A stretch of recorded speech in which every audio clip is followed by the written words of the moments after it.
Palmer Airport and Latrobe, Pennsylvania, where we saw the fireworks. Right?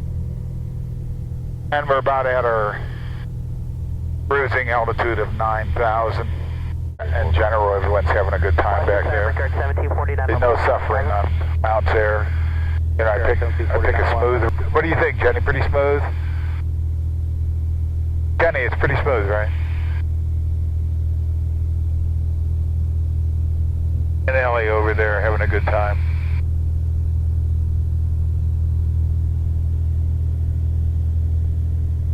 Happy pilot. Cross through at 15,000 United 614. Roger. All right, so the south is getting hammered. The weather's good up here, though, on our flight path. That's for Birmingham, if you can see that. It's, you know, it's thunderstorms, there's SIGMATs all over that. Moving to the east. Actually, it's kind of interesting because it's a high right around, centered right about up and through here. And it's holding that down, getting it all festered up. 3089 routing, side ready copy. And the okay. altimeter 3007. Here's some typical Washington DC airspace vectoring. So I was just going to clip the outer ring, and they didn't like it.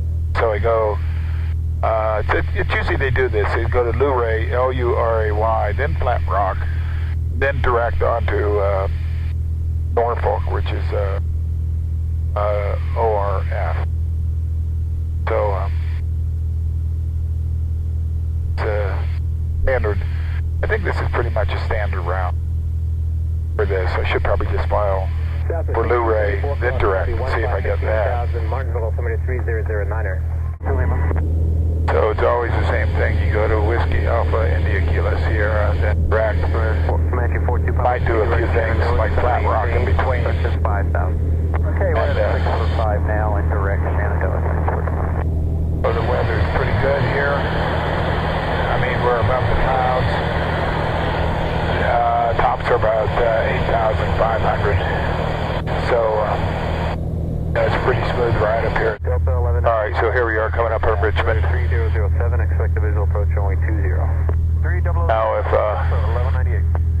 the South won the Civil War, then that would be restricted airspace down there. But now they can just, you know, I think Washington they keep me away from, but Richmond, no, they're not too concerned about that. Your radar contact Norfolk altimeter is 3007 for 1 minute prior to jump. Norm 830-800, east maintain 4,000. Roger, down to 4 for Cherokee 309. So they left us up here a little bit.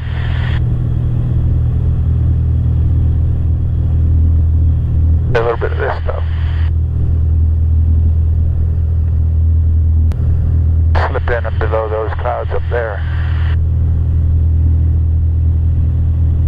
Alright, so here we are intercepting a localizer at Norfolk, and it's going to go right on in to 050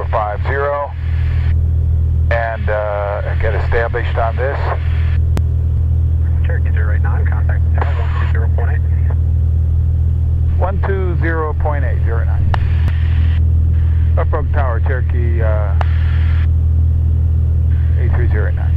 3089, Norfolk Tower, wind 12010, runway 5, clear to land.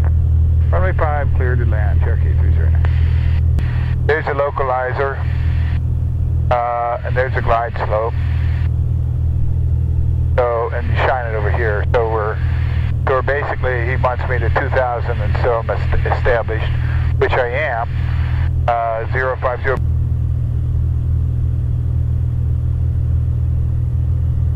Right, so right about here you gotta start slower.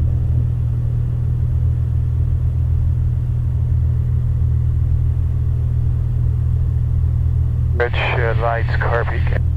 So here we are, glide slope and localizer. And the key here is to slow it down because you're already going down. And you want to make sure that you slow it down before you put your flaps on. on, the fuel pump's on. Airspeed of 100, we can put on some flaps. Some of this. A little high. So here's a localizer glide slope, still right in there. Wind from the south.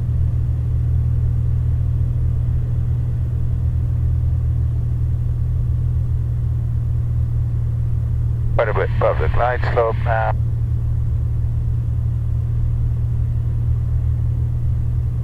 Shine it over here real fast to show that we're a little bit above the glide slope. Our airspeed is just a little high. What we'll do now, put on an ass flaps, and it has a displaced threshold. And this is where we break out. This is about 200 feet. And so now what you want to do is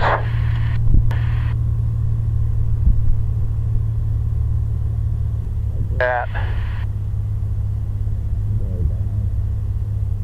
Roll. Power back. That wing down, this rudder down. Off. Air out. Power off. Nose straight, the wing down. More that wing. See, notice, Kathy, put it over here. Notice the full wing deflection. I mean, full aileron deflection to try to maintain the center line. You can get it outside again. Maintain the center line as you, flare out. 089, you can go right at taxiway Golf and ground point 9. Right at Golf, ground point 9, 83089. Okay, so here we are. We finally made it to the beach. It took us about an hour. It's interesting. I flew here in 2 hours and 15 minutes. It took another about an hour and about half that time just to go from our hotel, which is 9 miles away, to this beach. Pulling out a few photons and amplifying them. So this is, now the eye does this automatically.